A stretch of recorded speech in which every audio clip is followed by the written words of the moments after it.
他这段时间和杨千寻同房，可是都吃了助孕果的，但是一直没有动静。也许是孩子还没到，这里的女子身体到底是哪里出了问题，真是想不通。你们今日要做什么？七主，我和远景要去趟药堂，药堂以后我会坐诊，远景负责药材方面的。阿阳，我的家中有几间铺子，我要去巡查一下，顺便看看有没有需要整改的。好，那你去忙吧，我再回去睡会儿。苏月瑶决定给院子里找出有微风的地方，躺在躺椅上休息。前一段忙着评比的事情，她都要累死了，现在的她只想躺着。最后苏月瑶找到一处凉亭，旁边就是一片花丛，微风吹过，苏月瑶很满意此处。春日，我想在这儿休息会儿，把躺椅搬过来吧。好的，女君，奴这就安排。崔阳来到时，映入眼帘的便是那座凉亭里，只见少女正悠闲地躺在一张舒适的躺椅上，与身旁的下人说着话。阳光零零散散地洒在她的身上，映出了一片金黄，仿佛将她整个人都笼罩在了一层淡淡的光辉之中。少女微微眯起双眼，嘴角挂着一抹浅笑，似乎正在尽情享受这惬意的时光。这一刻，崔阳完全地感受到苏月瑶的享受。伺候她的两个下人也只是微微弯腰，她好像并没有其他女子的一味指使或者打骂。副统领，您稍等一下，奴去禀告下。崔阳点了点头，但是眼神还一直看向凉亭里的苏月瑶。发生什么事了？副统领来拜访女君了，人在那边。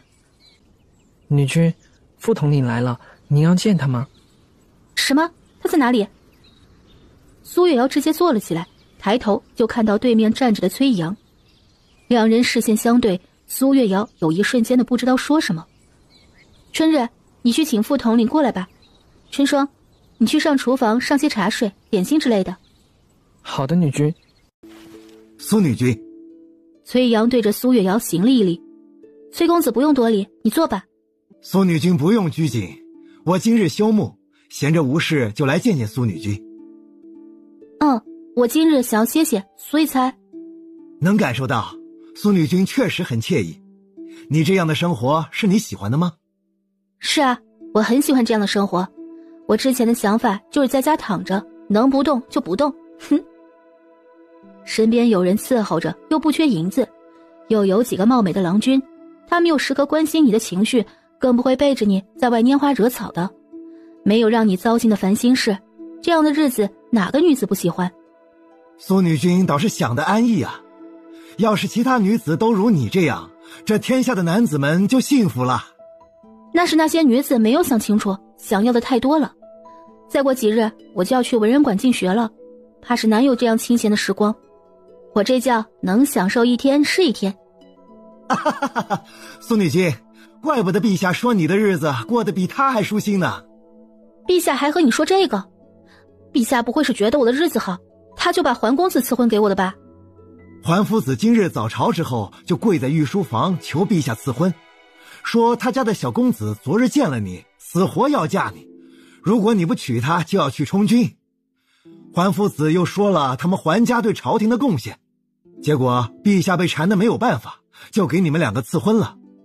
这桓公子对我是一见钟情，一见倾心，我怎么不信呢？你们这些个世家公子800个心眼子，说不定挖坑把我埋了，还让我觉得是我做出了对不起你们的事情呢。苏女君从哪里觉得我们世家公子800个心眼子了？难道不是吗？你们清楚地明白想要的是什么，而且你们对女子其实也可有可无的。对你们来说，女子骄纵脾气不好，看不起你们男子，把你们的尊严压在底下。但是为了家族，你们会找到觉得合适的。如果真的没有，你们觉得充军也没有什么不好，什么后代孩子都不在你们的考虑范围。毕竟你们也知道，你们的家族还有很多兄弟，你们才不会为了后代委屈你们自个儿呢。这个时候我出现了，你们觉得嫁给我是你们目前最好的选择。苏女君分析得很到位，但是我从头到尾都是心甘情愿嫁与你的。苏女君很享受安逸的生活，但是心思很细腻，什么都明白。陛下这2日总说你认真起来会在朝堂有一番新的作为。陛下别给我戴高帽，有些事情我不是不明白，只是不想动脑子想太多。毕竟女子在这里不就是享受的吗？我干嘛要那么辛苦啊？但是啊，陛下就是不放过我。文人馆我是一刻也不想去，早朝就更不用说了，早起就要了我半条命。苏女君，虽说陛下的权力被世家压着一部分，但是陛下如今很赏识你，将来你很有可能位极人臣的。苏女君不想要权力吗？我想要权力，但是不想努力怎么办呢？官场上的官员更是有1000多个心眼子，我怕是也活不了多久。再说了，女子为官，男子还是心有芥蒂的，很多心思不是一般人能猜的。为官之道啊，也是一门学问。哈哈哈，苏女君啊，陛下说得对，你不入朝是朝廷的损失呢。陛下他下了赐婚圣旨，又怕你心有不满，特意让我过来看看。现在看来，苏女君自己都想好了。这桓家有功于朝廷，有功于陛下，陛下怎么不自己娶了桓公子，还让我娶了？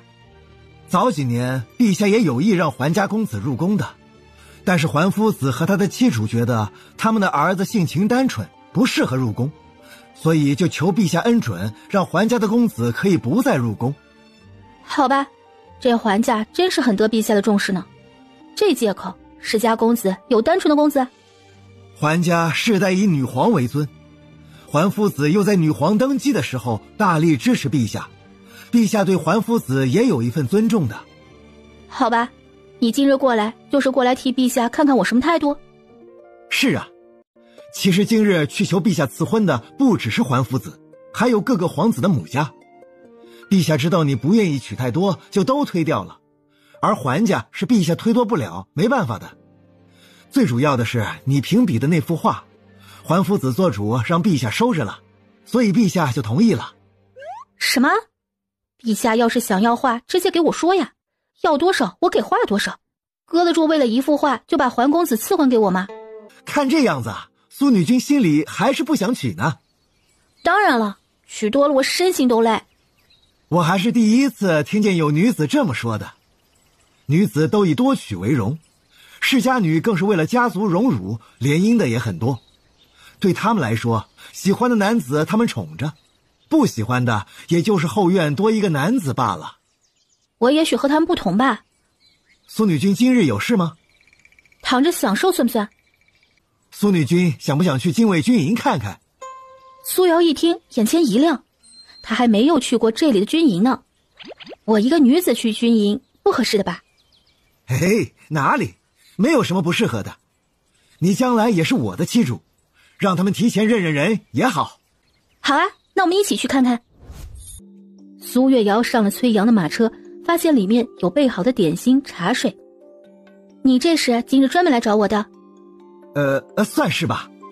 我之前没有和女子一起相处的经验，我父亲专门交代我的。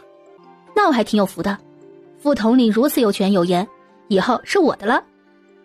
副统领这是害羞了？苏女君说笑了。崔阳确实有些不好意思，之前见他的女子不是为了办案，就是见了他就躲开的女子，或者是想要在他身上得到利益的女子。他还是第一次被女子如此直白的夸奖，但是他好像并不讨厌苏月瑶的话，他是他的，他很欢喜。副统领，守卫看着崔阳和苏月瑶走了过来，立马行礼。这是本统领的未来妻主苏女君，以后她要是过来，你们不得拦阻，知道吗？副统领，我们知道了，保证以后不拦着苏女君。守卫笑着说道。他们的副统领真的要嫁人了，这苏女君竟然不怕副统领的气场，奇女子啊！苏女君和我一起进去看看吧。好啊。除了护卫陛下的禁军，其他人都在这里吗？这是城东外的禁卫军营，4个城门外都有禁卫军营的。如今是我父亲管着西边和南边2个军营，我管着东边和北边2个军营。看你们军营管理得很严格呢，秩序井然的。军营当然有军规了，我们可是陛下的禁军啊，是护着陛下和凤都的第一条防线。那些兵每日训练的都一样吗？都是一样的，但是禁军又分出有步兵和骑兵之类的。那为何不针对他们的兵种特意安排训练呢？就像弓箭手，肯定是要以射击为主，体能训练达标即可。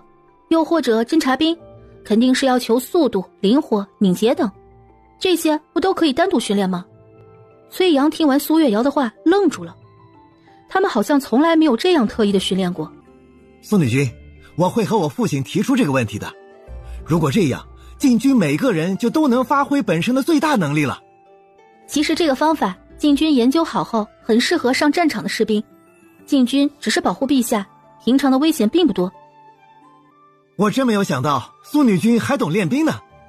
我不懂，我只是随意说的，这话不准告诉任何人是我说的。苏女君可真可爱，我不说就是了。苏女君提出的意见，我和父亲会好好想想如何改变的。如果这样能提升士兵的战斗力，苏女君怕是又有大功一件了。这个大功倒不必给我，是你们出的主意，和我没有关系。苏女君还没有把我娶回去，就想着给我如此功劳，多谢了呢。不必谢，我们去那边看看吧。那边屋子是摆放武器的地方，苏女君也好奇，想要去看看。去看看吧。两人一起进了兵器的屋子，里面放了很多剑、刀、斧、矛、弓、盾、戟等。没有弓弩吗？什么是弓弩啊？弓弩是一种武器吗？弓弩确实是一种武器，但是我要是告诉你了，你不好奇我从哪里知道的吗？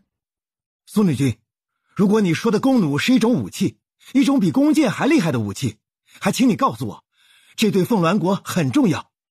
凤鸾国的兵器一直在远程上很弱的，以后我嫁与你，我会拿我的性命护着你。那我们去你的营帐说吧。好。之后苏月瑶坐在崔阳的营帐桌子旁，拿起笔开始画他印象中的弓弩，还有弩机等一系列的武器。有些地方苏月瑶记不清了，这就靠崔阳之后找制作武器的匠人改了。古人很有智慧的，相信他给了他们思路，想来他们肯定能研究出来。崔阳站在苏月瑶身边，静静地看着他画。此时他的呼吸都要停了，眼神越来越亮。这要是把这武器造出来，凤鸾国以后在周围的国家就更有威慑力了，陛下的地位就更稳固了。苏月瑶连画带想的画了1个多时辰。易阳，我把我知道的弓弩的武器都画了出来，只是有很多细节地方我记不清楚了，所以你需要找匠人一点点的制作试试。苏女君，谢谢你。易阳，这武器是不是很重要？当然了，很重要的。那你说我拿着这些去找陛下，以此让陛下免了我去文人馆进学，陛下会同意吗？苏女君，这些武器如果造出来，功劳不简简单单是你不去文人馆的，苏女君可能获得很多赏赐的。有了这个，陛下封你3品官都可以，更何况别的。易阳，你的意思是我还可以提其他更多的要求？想来只要不是过分的要求，陛下都会答应的。那我可要好好想想了。这崔阳很不错，在他和陛下2人之间，他没有只站在陛下那边，真是很好了。崔阳看着笑得开心的苏月瑶，又看到他脸上带着一丝不怀好意，心里对陛下默念1秒。陛下，臣已经尽力了，毕竟是要嫁入苏家的，以后崔府的第1个女儿还得靠她生呢，所以陛下，对不起。以前不明白父亲的辛苦，现在倒是明白了。崔家一直都是陛下的护卫，只传嫡系子弟。以前还好，有女子愿意嫁进来，陛下也能赐婚。但是如今不行了，所以父亲顶着的是整个崔家的压力，也就是在我婚事上。其实我都想好了，父亲还有1个庶弟，如果我真去充军，那就从内支上过继1个子嗣过来。我还挺想去边关军队看看呢，想要和真正的敌人打上一场。战场刀剑无眼，很容易受伤。再说我听说男子充军都是从最小的士兵开始的，而且边关的军营将士过得也很贫苦，充军的男子虽说有机会建功，其实上很难的。我知道的，但是即便如此，我也不想找凤都的世家女嫁了。好在如今我遇到了你，那些世家女做了什么，让你如此讨厌？我以前办案秘密查找证据的时候，曾见过世家女在院子里把男子当畜生一样玩耍，也曾见过一群世家女围着良家男子各种调戏侮辱，事后还活生生逼死男子。还有一些世家女会欺辱和他们不对付的女子，更甚至把人直接送去女楼。唉，还有很多很多的事情。怪不得如此不喜欢世家的女子，让任何一个男子看到这样的画面，怕是都不会靠近这些世家女子了吧？他们做出这样的事情，没有人管吗？那些都是重臣，或者是很有底蕴的世家里的女子。如今女子稀少，朝廷都是保护着的。即使他们犯了错，只要不是陛下亲自下旨罚入女楼的，都可以用银钱给抵消。男子如此多，死几个又有谁在意呢？再说，陛下本身也受一些世家掣肘，更不能因为一两个男子就去惩罚他们。但是被他们迫害入女楼的女子，陛下也尽力把人救出来，送出凤都的。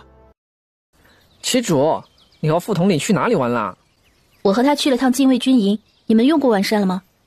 用过了呢。旗主，你快和我们说说军营里面是什么样的？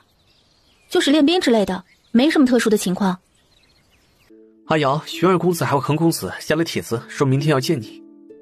你怎么回的？我不知道阿瑶明日有没有时间，所以并没有派人回复。现在派人去回复，明日让他们来吧。那我让春雨去安排。好。元义，你们今日药馆还顺利吗？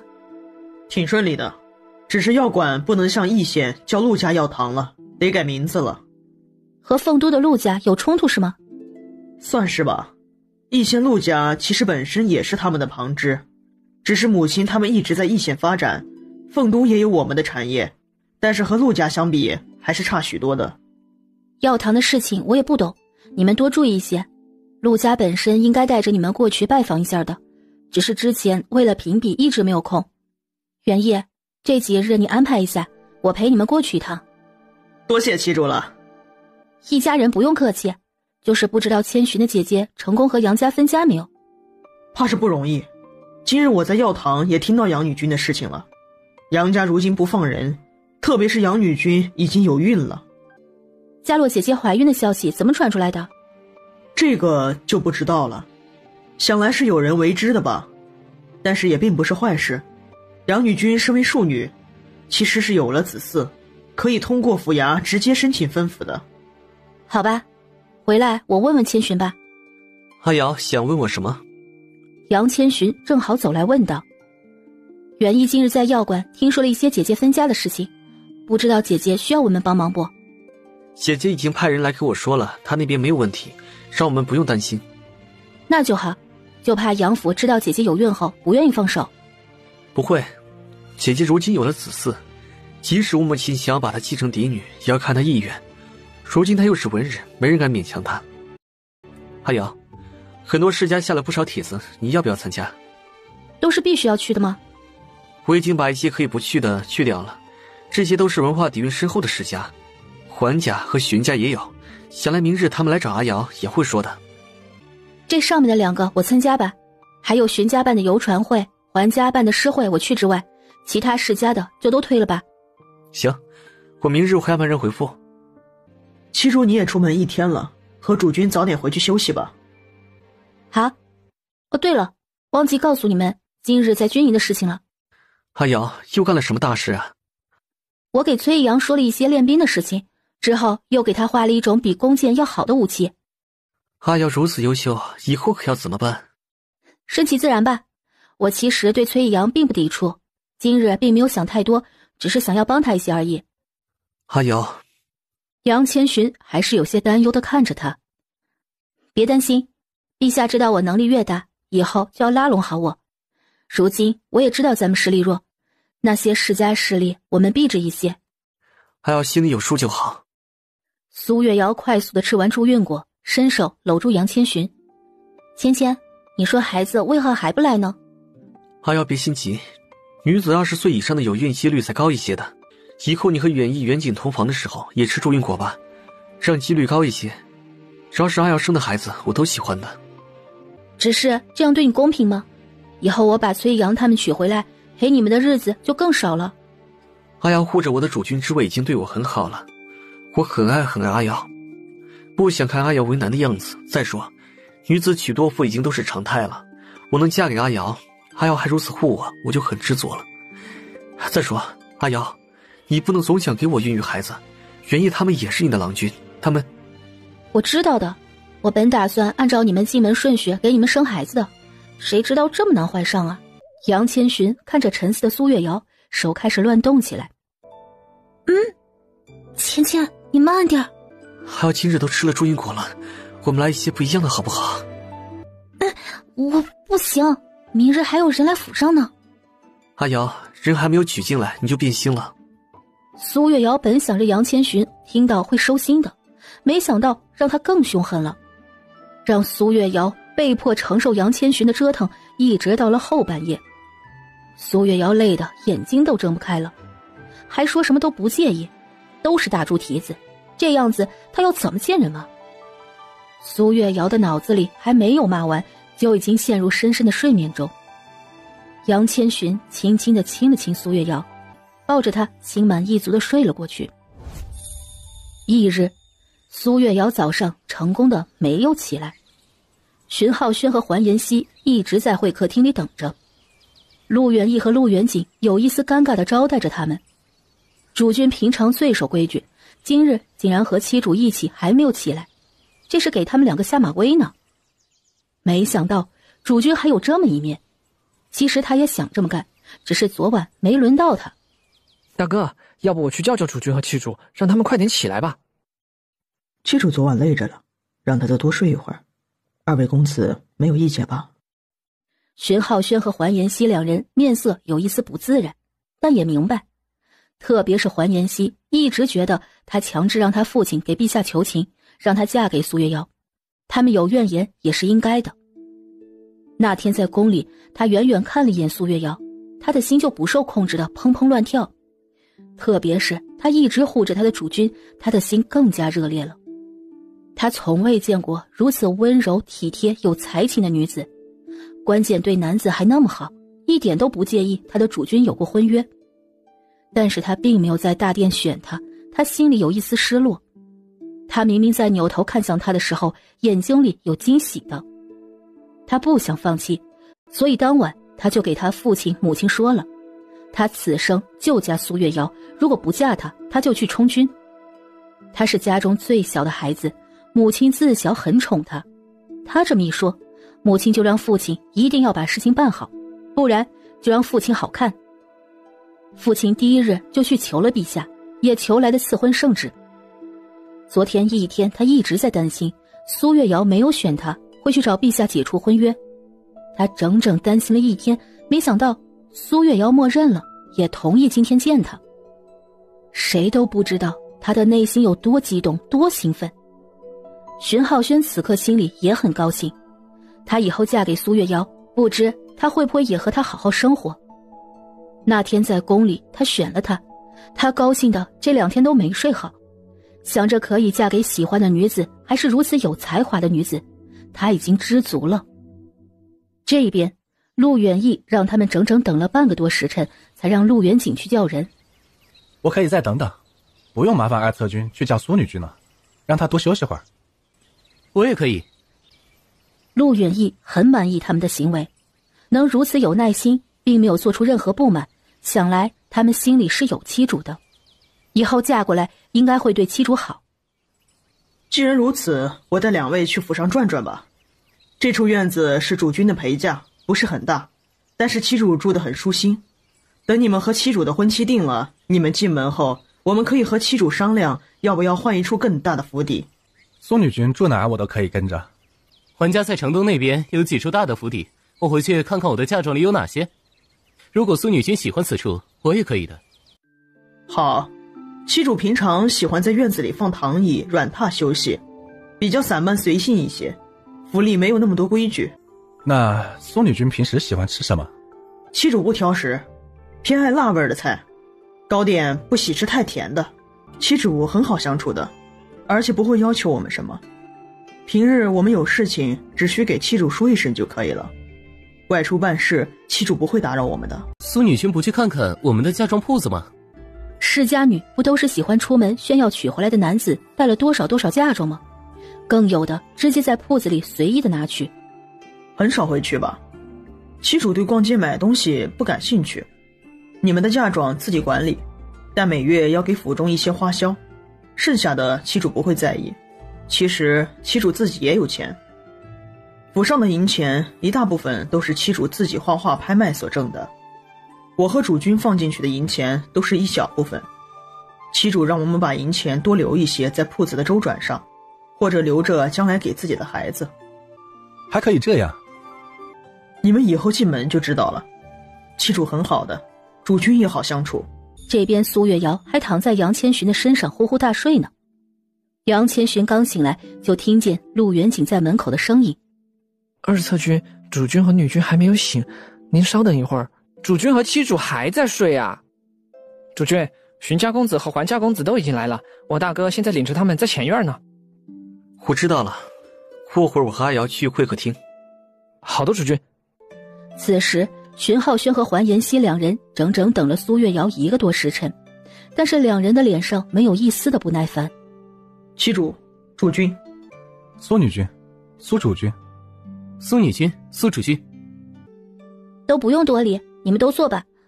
不好意思，荀公子和桓公子，你们久等了。没事，我们也没有等很久。桓妍希也随后嗯了一声，认同了荀浩轩的话。妻主，我还要去趟药堂，我和袁锦就先出门了。袁毅，这会儿快到午膳了，要不你们等用过午膳再出门？妻主，昨日药堂来了一位特殊的病患，我去看一眼，午膳前我和袁锦会赶回来的。好，如果实在走不开，不用特意赶回来的，派人通知我一声。好的，妻主。陆远义和陆远景又对着荀浩轩和桓妍希点了头，就离开了会客厅。苏女君对待郎君确实不一样。哪里不一样？他们出门办事挣的银钱可都是给我的。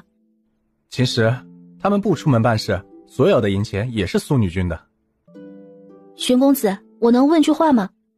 你是见了我一面就想嫁给我的？当然了，我很喜欢苏女君呢，特别是你对待郎君的态度。以后杨府城荀家会站在你这一边。凤都我伯父是工部尚书，我祖父都很喜欢我的，他们能做到不和其他世家联合。我知道了。桓公子呢？这人为何要嫁给自己？从他进屋开始，他除了行礼就是只嗯了一声。是社恐不知道说什么，还是本身就是高冷的人不愿意说话？苏月瑶有些疑惑的又听见了一声这是什么意思？我想嫁给苏女君。哦。苏女君，桓公子怕是没和女子说过话，有些不知所措。那荀公子和女子说过太多话，所以才这么熟练的？我没有，我只和苏女君一人说过话。陛下也给我们赐婚了，往后你们也要和我一起生活。但是我还是要说一下，你们家族的事情我不会插手，也不会利用，唯一一点就是不能背后背叛我。我也会试着和你们相处，如何？我可以的。桓妍希又再次了一声。桓公子，你要不要说说你的情况？我的情况没什么好说的，我父亲和母亲还有上面的哥哥姐姐都很宠我，他们知道我嫁人了，想来以后不会管我的。那你们对我有什么要求？苏女君我没有要求的，就是我的嫁妆大部分都在杨府城那边，凤都我父亲也给我置办了一些，但是不是很丰厚，希望苏女君不要介意。我不介意，你们的嫁妆自己管理吧，只需要每月拿出来一部分在宫中，具体的银钱等你们进门后主君会告诉你们的。桓公子呢，有什么要求？我的嫁妆会很多，分给我的院子要是小，怕是不好放下。他这处宅子已经不错了呀，前院有会客厅、膳食厅、花园之类的，后院有3个大院子，主院又有多间的偏房。这人告诉他，他的府邸小，放不下他的嫁妆。他准备把整个桓家搬过来吗？我那些出嫁的哥哥们家中的姐姐，还有几位父亲、几个外祖家，他们都会添妆，所以嫁妆会很多。他哪是娶一个不爱说话的贵公子啊，他这是要娶一位金疙瘩呀！他都有一瞬间的想要抱他的金大腿了。苏女君，我手里有城东2处挨着的府邸，可以直接派人打通。我住惯了这里，先不搬吧。等苏女君娶了大皇子后，有空我带你去看看。要是不喜欢，觉得不合适，我还有其他的府邸。苏女君，因为陛下已经赐婚了，荀家3日后特意举行了一场游船会，你有时间过去吗？我会去的。那到时候我来接你，咱们一起过去。可以的。恒家2日后在菊园举行诗会，苏女君要去吗？我会去。那后日我来接你。苏女君，我能问问你准备到时候给我们什么聘礼吗？你要是不准备也可以的。你想要什么？我听说你娶主君和2位侧君的时候都是画了2幅画的。我可以给你们也画2幅画，其他手工我不会的。可以的。苏女君，我可以自己选画吗？你先说说你想要的画是什么？我想要一幅游龙戏水图，你在文人馆评比时画的那幅动物图我很喜欢的，只是画被陛下收藏了，我们也没有机会再看了。我之前娶郎君画的都是他们的画像，你确定要这个？我确定，我就要这个。苏女君不是都会画2幅吗？剩下1幅苏女君可以画我的画像，我也很好奇苏女君会画出怎样的我。我知道了，聘礼我会准备好。那桓公子呢？有要求吗？我都可以。他还是第一次见如此话少的男子，他一直嫁不出去，不会不爱说话，没有女君喜欢吧？女君，宫里有内官来了，要见您。我知道了。芊芊，我去见下内官。荀公子和桓公子，我先离开了。苏女君，你先忙。还要你去吧，这里交给我。好。到了御书房，苏月瑶直接由福安领着进去了。进去发现一屋子的人，他一眼看到了站在女皇身后的崔阳。2人眼神在空气中交流了一下，崔阳对着苏月瑶点了点头。苏月瑶回了一下，走到中间位置，对着女皇行礼：“臣见过陛下。”顿时屋子里的人全都看向他。平身。谢陛下。苏月瑶，那份宫奴设计图是你画的？是的，陛下。昨日臣和崔副统领一起去了禁卫军营，臣参观了武器室，看到弓箭想到的。这是工部的荀尚书，工部这次要尽快把弓奴造出来。苏月瑶，你最近1月去工部配合工部匠人。陛下，臣只是大概知道这种武器，其实并没有实际制作过，臣在制作上怕是帮不上忙。你既然没有见识过，如何会画出这样的武器图纸？我在义县曾被一位老人教授过学识，当时在一本书上看过，这次是见到了弓箭才想到弓弩的图纸。这位是不是就是荀浩轩的伯父？那位老人，苏月瑶，你能找到吗？臣已经好几年没有见过他了。苏月瑶，图纸既然出于你之手，后期工部还需要你配合。工部如果在制作上有问题，臣会随时过去。荀尚书，此事要保密，负责制造的工匠排查好，都退下吧。苏月瑶留下。臣告退。苏月瑶，你除了这兵器图纸还有什么？臣不知陛下的意思。苏月瑶，你没有内力，不会武功，也从未参过军，义县苏家也并没有人入过军营或者充过军，所以即使你看过兵器的图纸，按道理来说你也不会记得。陛下，臣……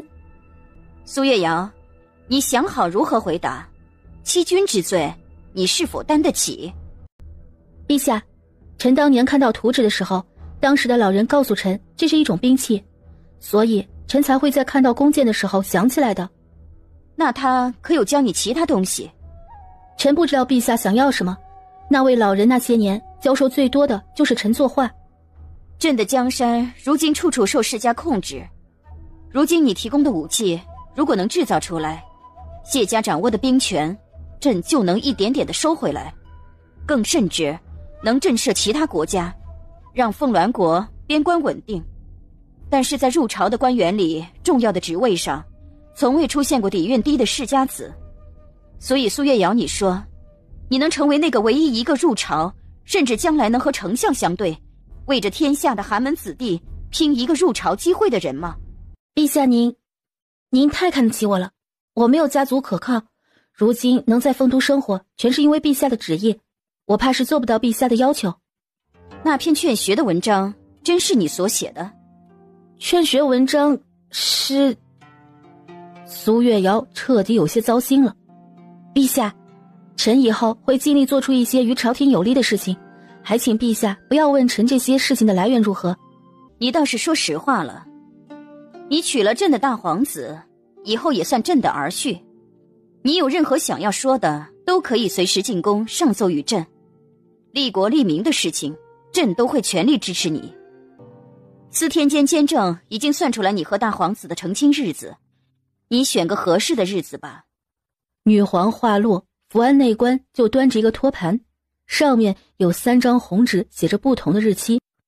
苏月瑶下意识的想要拿中间的8月初8，但是他的手还没有拿到的时候，福安轻微的咳嗽阻止了他。苏月瑶的手一抖，偏到最后一个日期的时候，福安又再次咳嗽。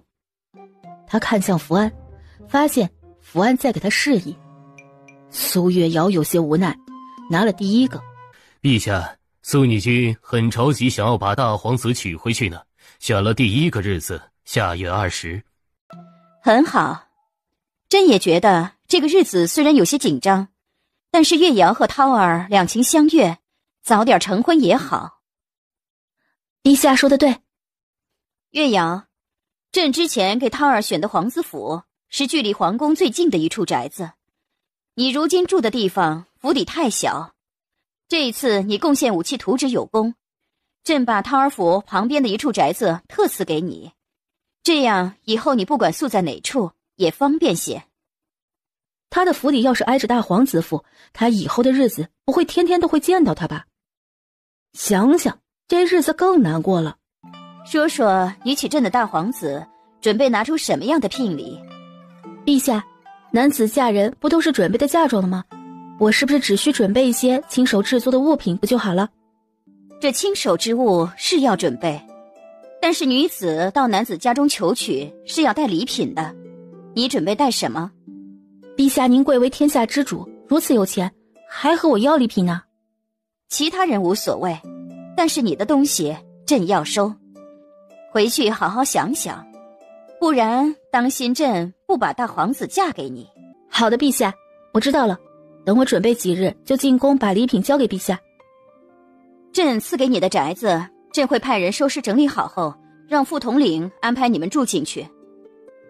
月瑶在半场桥迁宴，大皇子正式离宫住到皇子府去，你们也好在成亲前有更多的时间培养感情。陛下不用这么麻烦吧，我可以安排人的。这是朕给你的赏赐，独此一份。苏月瑶记住，以后要好好对大皇子，不然朕绝不饶你。陛下放心，臣会好好对大皇子的。福安，派人带着苏女君去大皇子宫殿。哦，奴这就安排。苏月瑶跟着福安出了御书房，福安安排了一位内官给苏月瑶带路。此刻的御书房只剩下崔阳和女皇。易阳，你和苏女君相处，可有觉得她不同的地方？回禀陛下，不曾。苏女君才学很好，她画这些武器图纸的时候很专心，想了很久，当时费了很多纸，想来和她说的一般无二吧。他知道苏月瑶有些秘密，但是这些秘密从未威胁陛下和凤鸾国，他不能背叛于他，所以崔阳第一次在女皇面前说了谎。如今你要嫁给苏月瑶，也能更好的关注她。朕不想知道她的秘密，朕只要你保证苏月瑶不做出对凤鸾国有害的事情。陛下，臣接触苏女君以来，她一直都是不习管事，更多都是待在后院的。我想她不会做出出格的事情来的。那你更应好好监督她，以后多做一些对朝廷有用的事情。如果苏月瑶是一个没有能力的女子，朕也就不要求了，但是她有，朕真的不想一个人才被埋没了。臣知道了。崔阳的心里此刻想的是，他入了苏月瑶的后院，怎么监督？难得可是要求男子在家中侍奉好女子，不得忤逆女子。女皇这话说得好简单，她怕是不好做到。你也算是朕看着长大的，大皇子那边以后你多照顾些。陛下，臣知道的。大皇子身为苏女君的平夫，又有陛下撑腰，想来以后的日子会很好的。但愿吧。希望他这次亲自促成的姻缘能让涛儿平安顺遂吧。你下去吧，去大皇子宫殿接苏月瑶一起出宫吧。臣告退。翠阳听到后直接告退了。而这边的苏月瑶到了大皇子的宫殿后，御书房的内官看着苏月瑶进去，直接离开了。苏月瑶进去后走了一会儿，才发现刚刚只有门口守着的2个内官，这一路上没有碰上一个。这大皇子要搞什么啊？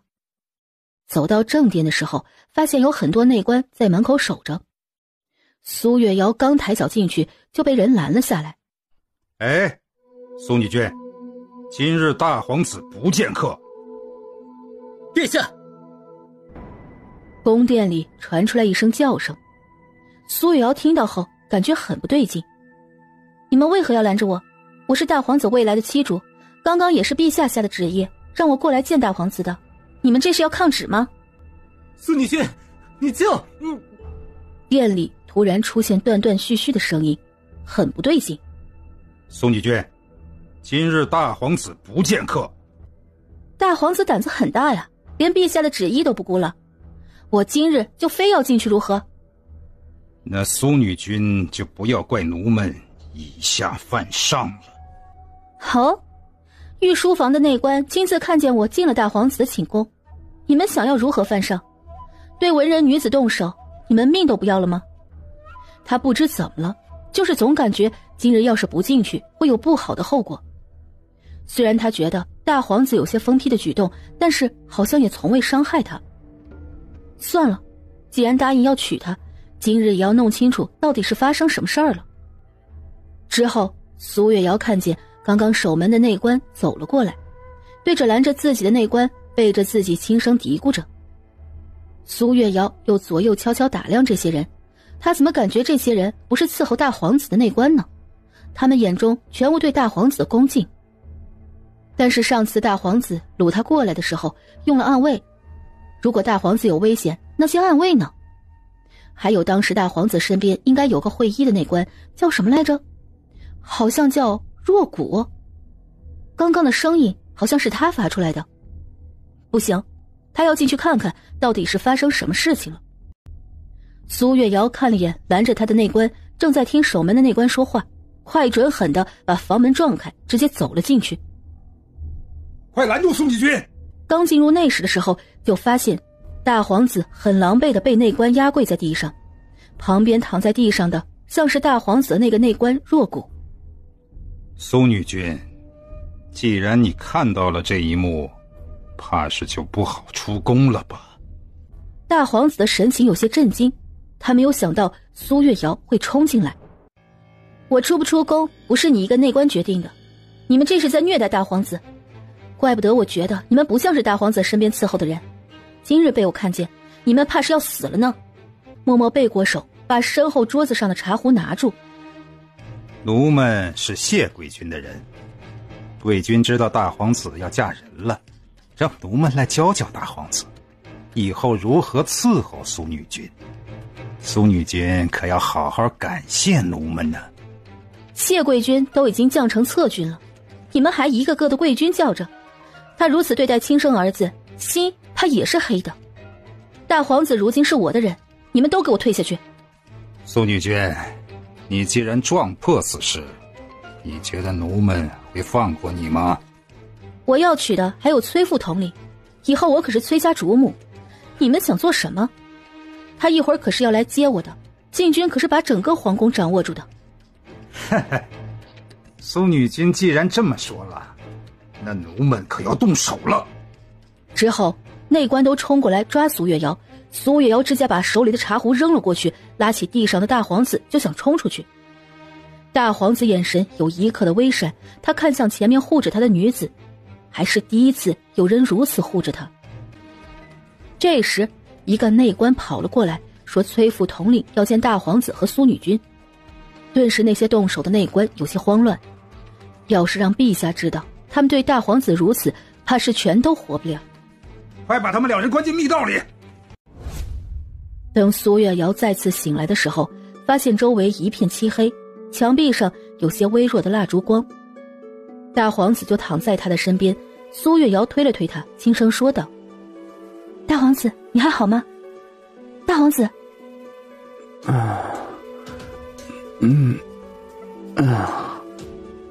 大皇子醒来，直接闷哼了一声。你没事吧？这里你知道吗？这里是皇室的密道，听说主要的宫殿会有，但是我不知道入口在哪里，我也是第一次进来。这应该是有机关的，具体如何打开我不知道。他这几天都没有好好进食，浑身无力。主要的宫殿会有，不好，我们要赶紧离开这儿。易阳怕是知道我们失踪，他会严查。那些内官不知道会不会被调查，但是如果他们缓过来，肯定会想法除掉我们的。但是我并不知道这里会通到哪里。我母皇说过，这条密道是皇室最后的退路。不管如何，我们都不能留在这里。你还能走吗？苏月瑶，你不是不想娶我吗？你自己去找出路吧。你都要嫁给我了，今日陛下都给我们选好日子了，你现在说这些是不是太晚了？你要是不想嫁我，自己去给你母皇说去，我可不背抗旨的罪名。我父君不会让我嫁给你的，他掌握了我10几年，哪能轻易放过我？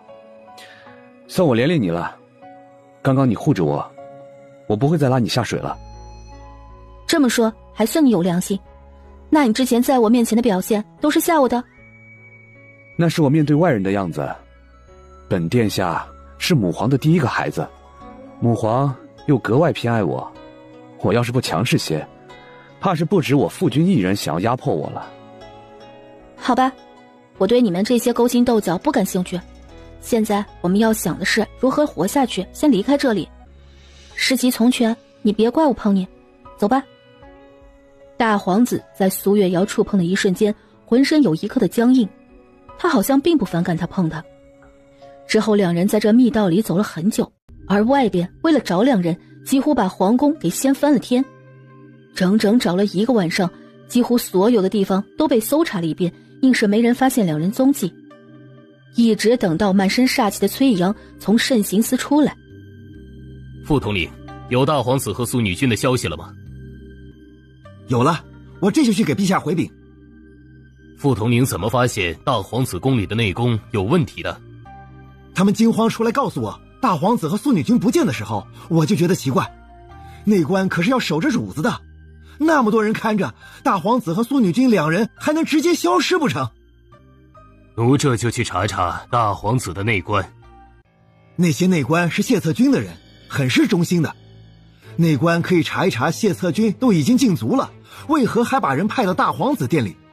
中间要是没有人安排，可能吗？奴会去查清楚的。崔阳进了御书房，直接行礼说：陛下，大皇子宫里的内官已经招认，是他们听从谢策军的命令，故意虐待大皇子，想要大皇子找您取消与苏女君的婚事。大皇子和苏月瑶两人被这些奴才弄到哪里去了？回陛下，他们死活不愿意说出来。但是臣从大皇子贴身内官若谷口中得知，他们当时提到什么密道之类的。若谷受了很重的伤，一直是半昏迷着，并没有看到他们把大皇子和苏女君藏到哪里。朕知道他们在哪里了。女皇整个人有些阴郁，她宠了20来年的郎君，竟然为了她的家族如此对待他们的孩子。谢氏怕是真的不能留了。密道只有皇室之人才能知道，女皇也是在一次特殊情况下才告诉谢策军的，没想到她会告诉她身边的内官，那是不是谢氏一族也知道了？副统领，带禁军把谢策军的宫殿围了，任何人不得进出。查最近5日进出宫的内官，一律关押到慎刑司。查出和谢策军有关的，全部杖毙，包括虐待大皇子的内官，让福安配合你，找出他们的家人，一律赐死。臣遵旨。在皇宫，他的统领之地，他都没有护好他。这次伤害他的人，他一个也不会放过。谢氏怕是要走到头了。崔阳整个人带着煞气，连御书房的内官都下意识地往外挪了一步。副统领，苏女军的主军和侧军们在宫门想要见你。杨千寻等人有些着急地在宫门口等着。昨晚苏月瑶没有回来，他们很担心。皇宫是不能留宿女子过夜的，如果有事情，苏月瑶怕他们担心，也会第一时间告诉他们。但是一整晚都没有消息传来。他们昨晚也动了暗卫去找崔阳，但是人确认也在宫里。宫里消息是一点也传不出来，他们实在是没有办法，才来宫门口试试的。几人看到崔阳出现，立马围住他。副统领，我妻主发生了什么事情吗？崔阳简单的告诉了他们事情发生的经过。陛下应该已经知道苏女军和大皇子所处的位置了，已经派暗卫去搜查了。你们回去等消息吧，想来今日苏女军会回到家中的。宫里有我会保护好苏女军的。多谢副统领了。我也是要嫁给苏女军的，这是我应该做的。很抱歉，我没有在宫里第一时间护住她。我昨晚一直在审问宫人，忘记派人通知你们了，让你们担心了。这不是副统领的错，任何人也没有想到宫里会出现这样的事情。是啊，副统领，我们没有怪你的。副统领，还要在任何时候都不会轻易放弃的。如果你们在追查他的时候出现选择时，中间道阿瑶选择可能是最大的。如果只有2条道的时候，右边是他的选择。我知道了，你们先回去吧。好，我们先回去等消息，有任何情况请副统领派人通知我们。我会的。女皇身边的暗卫几乎全部都在密道里搜索，但是因为里面的修建四通八达，暗卫一时之间难以找到2人。眼看快要过了午时，崔阳进了御书房，对着女皇说：陛下，臣想亲自去找大皇子和苏女军。密道是历代只有皇室中人才能知道，朕不能告诉你。陛下，那能从大皇子殿中的密道开始搜查吗？那里暗卫已经查过2遍，没有人。之后，崔阳把杨千寻说的话又重新说了一遍。女皇听到后摆了摆手，让暗卫按照这个方法重新由大皇子的殿中暗道下去找人。女皇此刻心里也很着急，特别是知道福安查出来的消息，这宫里50-60名内官和谢策军有关，让他直接全部处置了。这次过后，谢策军后宫的人手被拔了个干净，除了现在贴身伺候他的内官，陛下还没有处置。等找到苏月瑶和大皇子，怕是他们也保不住性命。整个皇宫知道女皇下令处置了这么多内官，得到消息的后宫主子们全部都守着各自的殿门，不敢出殿门一步，连凤后也是如此。即使陛下被世家掣肘，他的遗怒也不是他们能受得了的。谢贵君从嫁给陛下，可是一直被陛下宠着的，不然为何陛下的后宫只有他一个贵君？但是看这情况，谢氏倒台是必然的了。谢氏一族如今还掌握着不少军权，也不知陛下会如何对付谢氏一族了。终于又过了1个多时辰，暗卫传来消息说找到苏月瑶和大皇子了，只是2人此刻已经昏迷。去传陆院守到大皇子宫殿里去。诺，奴这就安排。陛下，苏女军如今还留在宫中，让陆院守看到会对他名声有碍的。没事，陆院守是朕的人，他不会泄露任何消息的。女皇和崔阳到的时候，陆院守已经到了，也给2人把了脉。臣叩见陛下。平身。大皇子和苏月瑶如何了？陛下，大皇子身子亏空的厉害，而且身上有许多暗伤，幸亏解救的及时，不然怕是就不成了。臣已经开了方子了，以后要好好将养，不然会折损阳寿啊。女皇听到身子一晃，这是她宠的大皇子呀，竟然身子亏空还有暗伤。苏月瑶呢？至于苏女君，身子倒是没有大碍，只是有些脱力了，喝2服汤药就好了。今日之事，任何人不得外传。臣遵旨。陆院守，以后大皇子的身子你来调理。福安，去查大皇子为何会变成这样，朕要实话。奴这就去。苏月瑶此时咳嗽出声，睁开眼睛，发现自己躺在一张软榻上。苏女君，你醒了。苏女君，有哪里不舒服吗？你们怎么找到我和大皇子的？他怎么样了？是陛下身边的暗卫找到了你们，那些内官也都被抓住了。苏女君，陛下在这里。苏月瑶这才发现女皇坐在不远处的主座上，她立马起身想要行礼。你身子不适，不用行礼了。苏月瑶，昨日大皇子宫里到底发生何事？在女皇问话的时候，殿里的内官陆院守等人全部都退出了屋子，崔义阳也行礼退了出去。大皇子出事的事情不是他们能听的，苏月瑶没有任何隐瞒的把昨日发生的事情全都说了出来，还有2人在密道里醒来后大皇子说的话都告诉了女皇。女皇听完后整个脸阴沉极了，她都不明白女皇那么宠她，她为何要自己作死啊？大皇子也是她的儿子，即使不喜欢也不能如此折辱虐待他呀。怪不得大皇子给人的感觉如此不好，原来是自小在这样的环境下长大。皇宫啊，一点人性都没有。苏月瑶，朕再问你一句话，朕的大皇子你娶还是不娶？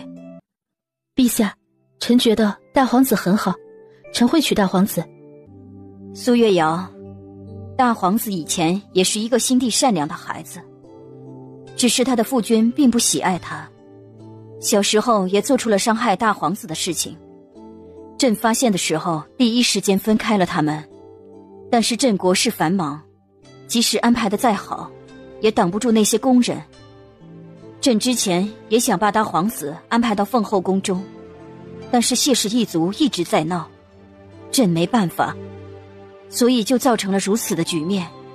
苏月瑶，朕知道你的性情，知道你并不喜欢大皇子，更多的是他或者朕的威胁。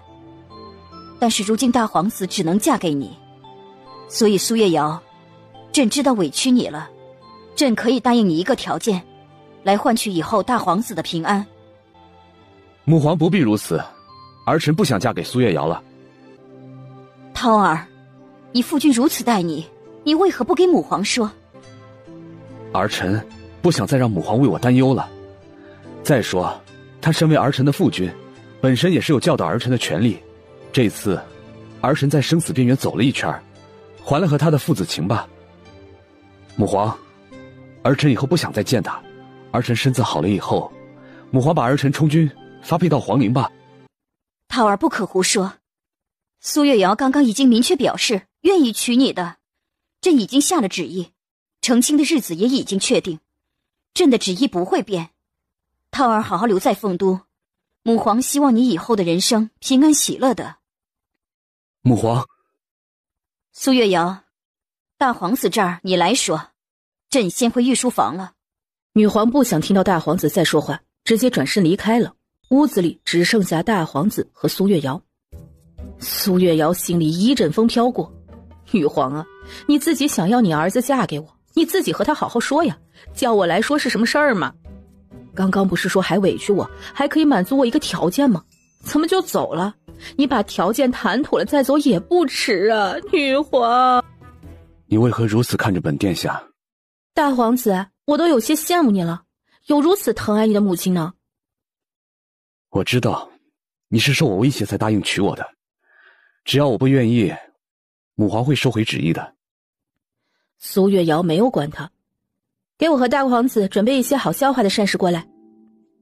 膳食御膳房已经在准备了，马上就送过来，请女君和殿下再稍等片刻。一会儿膳食到了，直接送进来。大皇子，这次你怕是失算了，陛下是下了决心让我们2个成亲的，特别是在我得知这宫里的密道，甚至知道你和谢策军之间的问题。大皇子，你嫁给我以后，你可以在皇子府自由自在的，你想干什么我都不干预，总比待在这冷冰冰的宫里强。现在不是你不嫁的问题，是我要是想要活命，就必须要把你娶了。苏女君不怕娶了我，将来对你的郎君们动手？如果你想要动手的时候，怕是对我上了心，想要一人独占我。要是到了那个时候，你怕也是不会动手的，因为你会怕我伤心。但是我还真的好奇，你将来会不会喜欢上我？我这么好，你要是喜欢我也不吃亏。苏月瑶笑完，看着大皇子那张阴沉的脸，我他妈这翻脸翻得真快呀！经过一天一夜的相处，他都忘记这个大皇子本身就是一个疯批。苏女君这么厚脸皮，你应该庆幸我此时没有内力。没有内力？谢策军还给你下药了？不然你以为本皇子为何会如此狼狈，让几个奴仆给制服了？原来如此，陛下不是给你安慰了吗？他们为何不护着你？谢策军以为我要嫁人，要学侍奉女子的规矩，把暗卫都赶到我的宫殿外了。好吧，这谢策军不愧是宫斗高手，能把所有的都算计了进去。要不是我临时进宫，陛下临时让我去看你，怕是不会被撞破。大皇子，你最近就好好在宫里养身子吧，那些侍奉女子的规矩你也不用学，咱们成亲也就是个表面形式，我也不会让你侍奉的，我会和陛下说清楚。还有，大皇子，能不能看到我这次救你的份上，以后用平常人的状态对待我？本殿下的状态还不够平常吗？要本殿下嫁给你，你打算只做表面形式，以后不给本殿下生孩子吗？这次轮到苏月瑶无语了，那位大哥从头到尾都不屑地触碰的，现在要说出来让他生孩子的话。大皇子，你如今又不喜欢我，我如何和你生孩子？再说生孩子我打算按照进门的先后顺序定。再说，不对，我和你说这些干什么？之前不是说好的你住你的皇子府，我不干预你，你也不干预我吗？苏月瑶，那是你自己说的，本殿下从头到尾就说了让你娶我。大皇子，你的意思是要和我真的成亲，还让我给你生孩子？大殿下，苏女君，膳食已经准备好了，奴可以端进来吗？快端进来。内官把膳食摆到外室的桌子上后，苏月瑶让他们退了下去。大皇子，你能起来吃吗？要不我让内官进来喂你。你扶我起来，我自己用。苏月瑶饿得直接拿起勺子先喝了一口粥，之后拿起包子大口吃了起来。御膳房的饭菜确实好吃，这肉包子肉质鲜嫩，很香很有味，好好吃。包子不大，苏月瑶两口一个，一口气吃了3个才停下来。大皇子看着苏月瑶吃饭一点形象都没有，刚想说话，苏月瑶直接用公筷夹了一个包子放到大皇子的盘子里说：大皇子，这包子味道好好吃，你尝尝。你这几日怕是没有好好用膳，不用一口气吃太多。大皇子看着盘子里的包子，除了母皇，从来没有人会主动给他分享好吃的食物，也不会有人如此关心他。苏月瑶吃饱饭后，整个人瘫在了椅子上，他又活过来了。大皇子，我会娶你的，你也别再和陛下说什么不嫁我了。我命弱，真的不想在您和女皇面前来回蹦的了。陛下为了你，专门把你旁边的府里的宅子赐给我。陛下对你是真的好，是打心底里疼爱你的。不管如何，你都应该让陛下安心。苏月瑶，你确定要娶我吗？娶了我，你怕这辈子都无法摆脱本殿下了。这次我给你选择的机会。娶啊！不管如何，到了这个地步，你给的选择几乎没有用。陛下知道你的心结，所以他让我来劝你。暗含的意思就是，我要是搞不定你，我就要遭殃。我有其他的郎君的，我要是出事儿，他们怕是要难过死了。所以大皇子，嫁给我吧，阔力点儿，大不了以后我们互相伤害啊。大皇子听到苏月瑶的话，笑出了声。好，我嫁你。好了，那就愉快的决定了。那我先回去了，你好好养身子，等我下次进宫的时候再来见你。好。苏月瑶到了御书房，门口守着的内官直接让苏月瑶进去了。臣叩见陛下。起来吧，桃儿愿意嫁给你了。回陛下，大皇子愿意嫁给臣。那就好。朕只有一个要求，以后你好好对他，不能折辱于他。虽说皇子嫁人与寻常男子一样，但是朕希望他后半生能过得幸福。陛下，我明白的，我会护他，照顾好他的。陛下，您刚刚在大皇子那儿说给臣一个条件呢。你想要什么？陛下，臣想以后不管发生什么，您护我周全。听你这语气，你将来图谋不小，提前要朕护着你。陛下，臣入朝为官不是已经成了定局了吗？以后如果臣做出了一些危害那些世家的利益，我怕是很危险的。朕只能保证你做出的事情是利国利民的，朕会护着你。如果是私人之事，朕不管。好的，多谢陛下，臣可以告退了吗？昨日之事，你看到的要保密，明白吗？臣知道的。退下吧，过几日记得来给朕送娶大皇子的礼。臣记下了。苏月瑶心累地退了出去。得了，进了一趟宫，被人扔到密道，知道了皇室的秘密，知道了谢策军和大皇子如此的不和，还要哄着大皇子嫁给他，女皇还要礼品，一个说有没有的条件，他心累呀，想回家找郎君安慰安慰。女皇看着苏月瑶离开后，福安，你说朕把大皇子嫁给苏月瑶是对是错？陛下，苏女君看着会好好对大皇子的。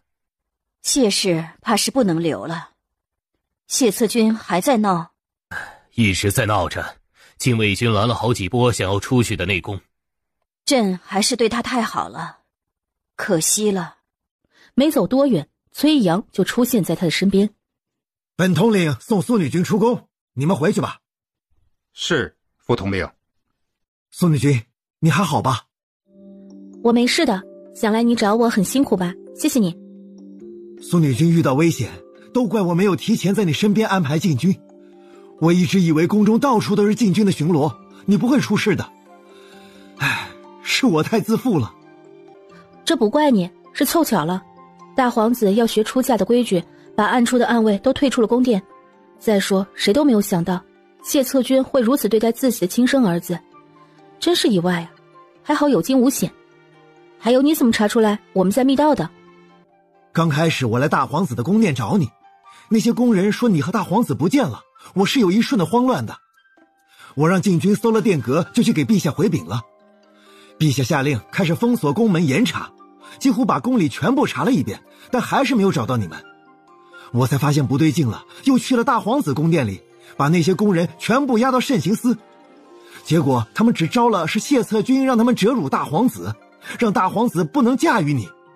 具体知道你们在密道里的是大皇子身边的内官若谷。那个内官如何了？当时我进去的时候发现他躺在地上。已经没事了，他当时只是迷迷糊糊的昏了，能听到你们说话，只是记得不清楚。是我给陛下提了密道。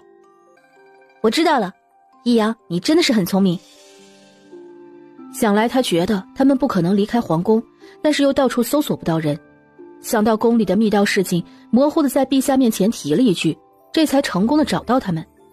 苏女君，今早你的主君和侧军们到宫门口找到了我，他们都很担忧你的情况，我大致宽慰了他们。也是主君说，当初你和他们说过，你遇到选择的时候，道路只选中间的或者右边的。暗卫顺着大皇子宫殿下面的密道，按照这个规律成功的找到了你们。原来如此，没想到当初随口一说他们还记得。月瑶，我可以抱你一下吗？看向崔阳，发现他此刻眼眶有些红，整个人有种破碎感。他很担心他。我已经没事了，以后遇到这样的事情，我会第一时间去找你，不会再把自己置于危险之地。对不起，让你担心了。不是你的错，是我没有护好你，以后不会有以后了。那我们出宫吧，想来芊芊他们担心极了，好。此时皇宫，谢策军宫中，女皇到的时候，发现谢策军正在发脾气。本宫是陛下最宠爱的贵君，你们怎可封本宫的殿阁？本宫要见陛下，都给本宫让开。叩见陛下。陛下，来人，将院中策军的内官全部押入慎刑司。策军，救救奴们！策军！陛下为何要如此？把人都押走。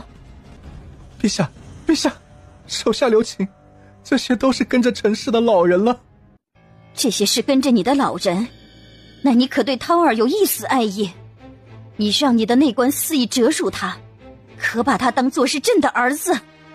朕宠了你20多年，你可有一点在意朕？陛下，是涛儿他给你说了什么吗？他满嘴谎话，都是骗人的，陛下可别信他。到现在你还不知道自己错了。本来朕想给你留一丝情面的，但是如今怕是不用了。陛下，陛下。福安，谢策军宫中内官以下犯上，赐杖毙，在殿外行刑。陛下，你饶了他们吧，陛下。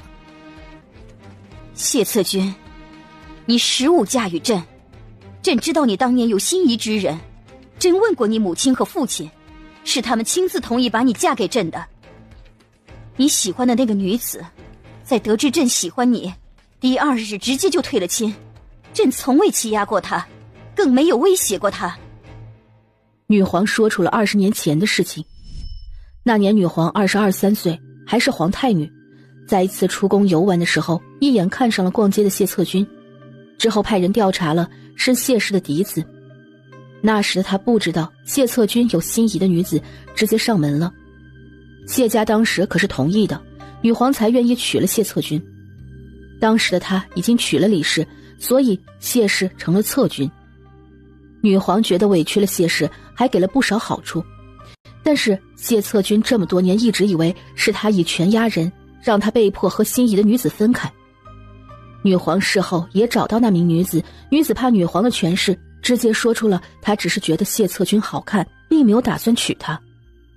女皇觉得此女心术不正，事后这名女子怕女皇报复，直接离开了凤都。谢策军一直埋怨女皇。不是的，不是的，他一定是受了你的威胁，不然为何他知道你的存在就立马离开了凤都？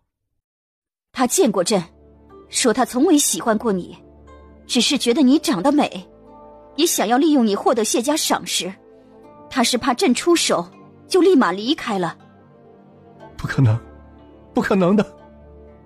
谢策军，朕从娶了你，除了没有给你丰厚的尊荣，但朕一直宠着你，朕更是偏爱你，给你生下第一个孩子。但是你呢，还在想着那个人品低劣的女子。更是因为你不喜欢朕，连带涛儿你也不喜欢，那可是你的孩子啊。满宫上下，朕一直知道谢氏野心大，朕一直没有对你的父亲母亲动手，那是看在你和涛儿的面上。涛儿小的时候，朕发现你虐待他，朕把他带走，朕想要奉后抚养他。但是你呢，你不好好养育他，又不让其他人照顾。一个不受宠的皇子，如果这些年不是朕护着，你觉得涛儿能活着吗？你压根儿就不想涛儿活着。朕宠着你，给了你协理后宫的公权，你用这公权对涛儿做了什么？朕都不知道你的心里如此恶毒，对一个孩子下那么重的手。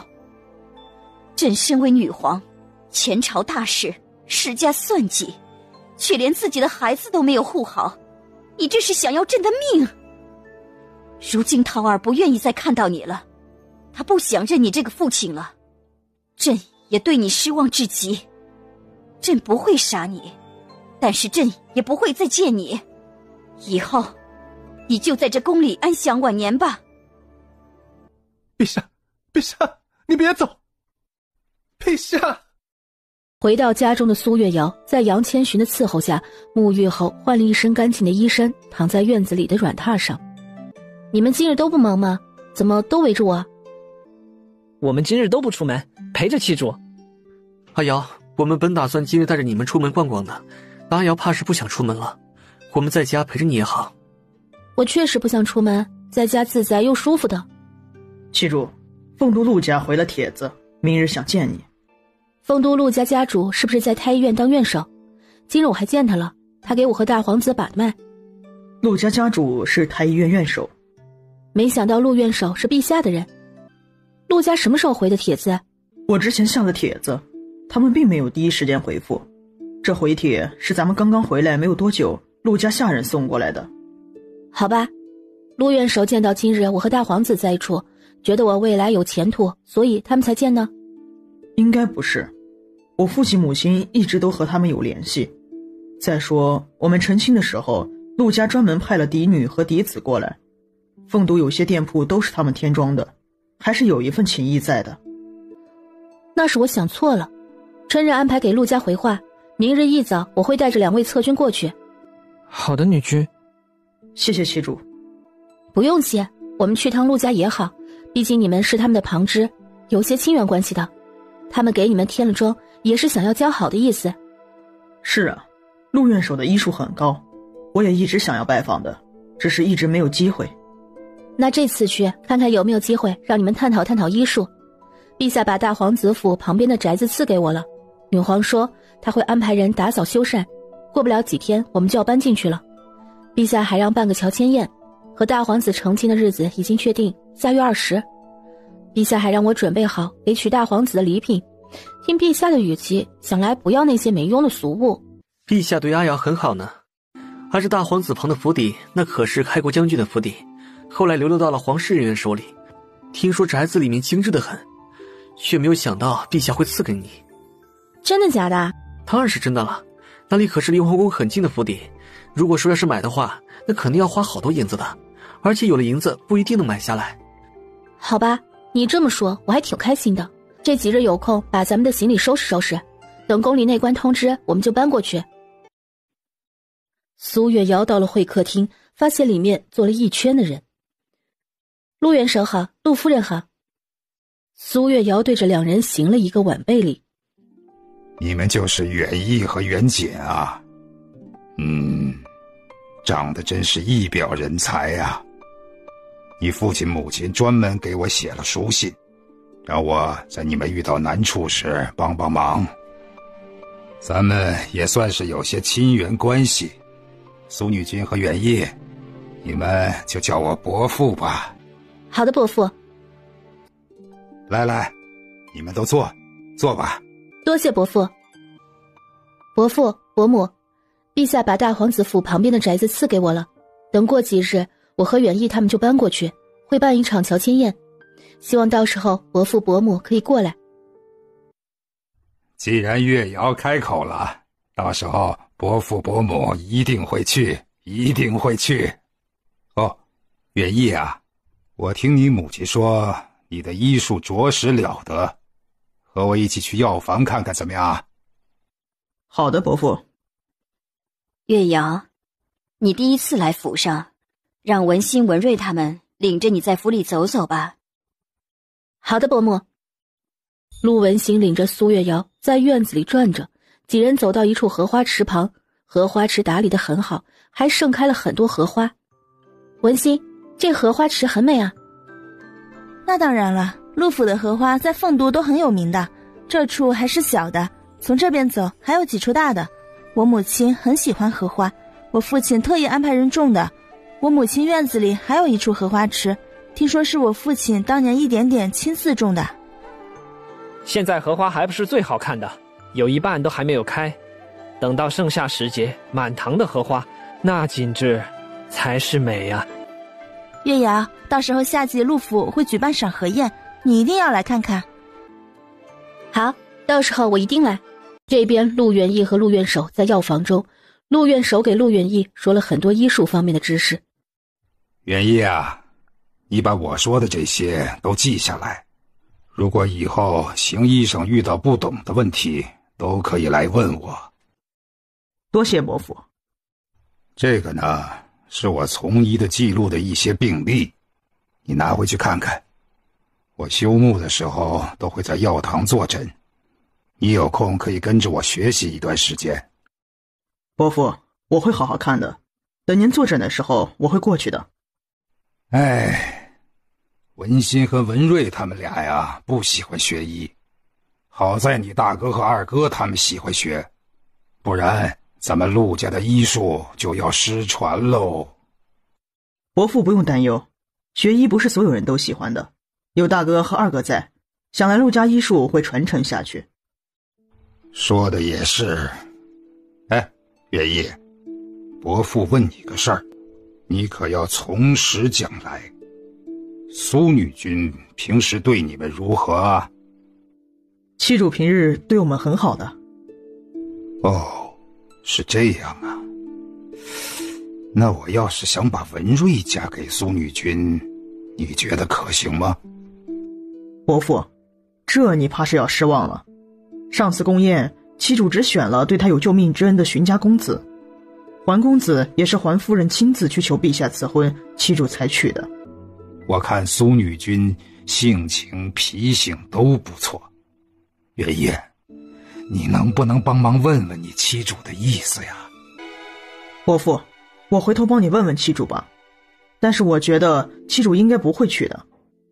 你能帮忙问一下就好，伯父身为长辈，总不能直接去问苏女君，也怕你们觉得我强迫你们如何如何。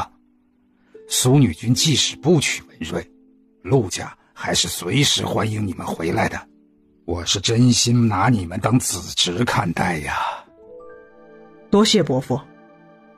之后两人又一起探讨了一会儿医术。苏月瑶看着陆元义神情有些不对，就问道：元义，怎么了？陆元义深吸一口气，还是把陆院守的话说给苏月瑶。陆伯父真的想让我娶陆文瑞？是啊，七主，文瑞定亲2次，女子都出事了，对他名声不好。但是我其实并不想再娶了，而且我感觉陆小公子对我也没有男女之情的，我和他也只是简单说2句，还是因为他和你们有些关系。七主，我明白了，我会如实给陆伯父回话的。七主，你没有生气吧？我为何要生气？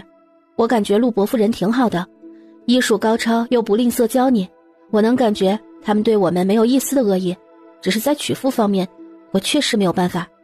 七主，你打算什么时候给我和大哥生孩子啊？元景不得胡说，七主还没有给主君生，我们不能越过主君去。元景，你想要孩子？当然了，我明年就17了，七主早早的给我生个孩子，我说不定30岁就可以当主妇了。元景，胡说什么？你觉得女子很好生是不是？哦，我今日在陆府听三房公子们说的，他说他姐姐今年生了1个孩子，他父亲30多岁就当祖父了，他们三房开心极了。这话不准在外胡说，知道吗？我知道了。那七主，你要不要给我生孩子嘛？等我怀上主君的孩子之后吧，我本身就打算按照进门顺序给你们生的。那三房的公子们说，女子不可以在一棵树上吊。大哥，元景，你再胡说，就回去给我抄难得。大哥，我不说了，我不要抄难得，那好几千字，我一天都抄不完的。元景，你是真的可爱呀。哎，七主，我才不可爱，我是男子，很强的。哼，又是一个活宝，怪不得陆元义当初放心不下他，非要和他嫁一个七主，这性情确实有点傻气，但是有时又什么都懂。元义、元景，生孩子我的计划就是轮流生，主君与我而言有些不同，所以我想给他生一个后再给你们生，希望你们不要介意。七主不用解释的，我都可以。女子如今有孕几率低，再说主君理应生下嫡女或者嫡子的。是啊，七主，我只是今日听到他们议论，想要30多岁当上祖父而已。但是主君以后生下的孩子不也要叫我二夫君吗？我还是能30岁当上主父。这孩子到底听到什么了？受到啥刺激非要如此？也许因为这个原因，晚上苏月瑶留宿在陆元景房间的时候，陆远景明显格外的热情。七主，阿锦才不可爱呢，是不是？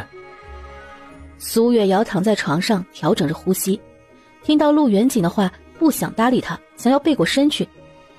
陆远景看着妻主不理他，伸手从背后抱住苏月瑶，只是手一直在乱动。苏月瑶把陆远景的手拍掉，气呼呼地说：“我困了，要睡觉。”七主，你还没有回答我呢。阿锦不可爱，一点都不可爱。七主真好。陆远景直接亲了上去。就这样，陆远景闹了半晚，才让苏月瑶睡了过去。翌日，苏月瑶是被热醒的。她睁开眼睛时，发现她被陆远景紧紧地抱在怀里，刚一动，陆远景搂得更紧了。远景想起昨晚的胡闹，有些头疼。年纪是比杨千寻和陆远义小，但是体力怎么也这么强呢？远景，七主，你醒了。你放开我，我快要热死了。还有，给我倒杯水。好的，七主，我这就起来给您倒水。陆远景直接没穿上衣下了床，好在下身穿着裤子。苏月瑶抬眼看着他，别看陆远景比杨千寻他们两个个子小一些，但是身材还是很好的，特别是他皮肤又白又细腻，摸起来很有不该乱想。等苏月瑶收拾好后，正用膳的时候，杨千寻走了过来。阿瑶，寻二公子来了。寻二公子，今日是荀家举办的游船会？是啊，阿瑶，寻二公子来接你，人在会客厅等着呢。阿瑶，先用膳吧，还有时间的。芊芊，你们跟着我去吗？阿瑶，我们就不去了。在成亲之前，他们约你，你们多接触，多了解一些，这样到时候成亲，阿瑶不至于尴尬。我单独和他们一起合适吗？有了赐婚的圣旨，别人不敢说闲话的。好吧，我知道了。七主，你好好去玩吧。我听说荀家为了办此次的游船会，把城东泛舟的小船全部都包下来了。昨日陆家三房公子说的。是啊，七主。芊芊，他们这个游船会是指划船、水上泛舟。其实他并不喜欢划船的，因为他不会游泳，现代还溺过水，对水有点害怕。算是吧，城东有处小岛，四面都是环水。之后皇室在那边专门修了船只码头，可以划小船入岛。小岛上不大，但是风景很美，专门建有房屋。所以凤都有很多世家都喜欢在那里办一个游船会，几个人结伴而行，划着小船再入小岛，确实很好玩。主君，真的这么好玩吗？那不如等我们入夏了，我们一起去那里玩水好不好？远景这个提议挺好的，阿瑶要是想夏日玩水，咱们到时候再去。好，那我今日就先去探探路。最后，苏月瑶上了荀浩轩的马车，往城东去了。城东真是一个好地方呀，什么都修建在这里。马车上，荀浩轩看到苏月瑶很开心，嘴角一直微勾，带着笑意。苏女君喜欢划船泛舟吗？还好吧，我没有参加过这样的活动。需要做什么吗？其实这种活动都是凤都女子暗中挑选合适郎君的，或者是已经定亲的女君和公子一同出现，告诉众人哪家和哪家联姻了。荀家之前也一直没有办过这么大的宴会，因为我要嫁给你了，所以也算是把你介绍给众人认识下。你和荀家关系很好吗？你父亲和母亲如今不是在杨府城吗？是啊，我父亲之前是因为一些问题才离开凤都去到杨府城的，今年会回来在凤都任职。凤都也有我父亲母亲的住宅。如今荀家虽说是我伯父当家，但是我祖父也是有话语权的。我今年又评比过了文人馆，荀家也会给我相对扶持。那挺好的呀，最起码你有自保的能力。对了，苏女君，你和大皇子的成亲的日子定了吗？你什么时候来荀家下聘呢？我和大皇子的日子是定了下来，我会先娶崔父同丽，之后是你，大概是需要一些时间吧。我等着苏女君你来娶我呢。荀公子，你的身份其实可以不做侧君的，你不觉得后悔吗？我不后悔，在杨府城第一次见你的时候，觉得你很特别，让我的心砰砰跳。本来我打算来凤都参加评比后，慢慢靠近你的，让你娶我。我没有想到路上你们会遇到危险，我又正好能救下你。好吧，你既然要嫁给我，我以后会好好对你，咱们以后是一家人。那就谢谢苏女君了。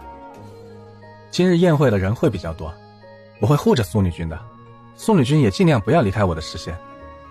我明白的，我之前落过水，所以我对水有些害怕，我不喜欢往水边去，所以玄公子不要带我去。那你落水可有受伤？有没有后遗症？用不用帮你找大夫看看？已经过去好久好久了，当时及时被人救了上来。那就好，早知道苏女君不喜欢湖边，今日游船会就不让苏女君过来了，是我思考不周了。没事，我虽然怕水，但是也喜欢看好的风景。我主君说，游船的地方风景很美。我以前去过一次，风景确实好，只是距离有些远，几乎都到凤城的最东边了。好的风景值得走远些看看。两人一直在聊天，双方也对对方有了了解，最起码不是那么陌生了。